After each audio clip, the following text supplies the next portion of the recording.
A family member is speaking out tonight after the woman accused of killing her loved ones nearly 3 years ago took a plea deal yesterday. Natasha McBride faces 16 charges for the 2020 car crash that left a Rushville, Illinois woman and her 3 grandsons dead. Sentencing is just 2 weeks away. News Since 5, WGEM's Dylan Smith explains why the sister-in-law is scared the penalties won't be as harsh as they could have been. It's been almost 3 years.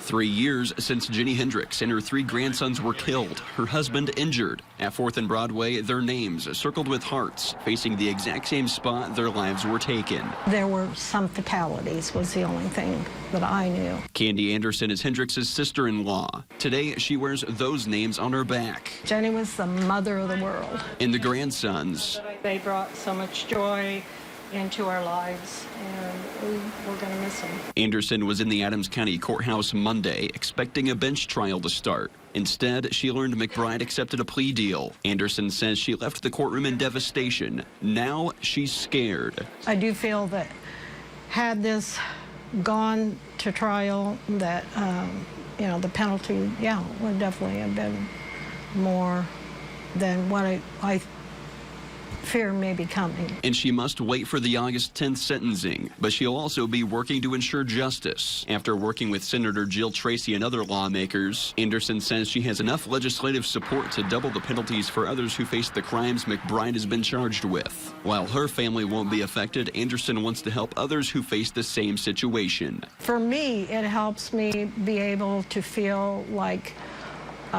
their lives weren't lost for nothing. Dylan Smith, WGEM News, Rushville. And reckless homicide charges in Illinois come with a 3 to 6 year minimum per count.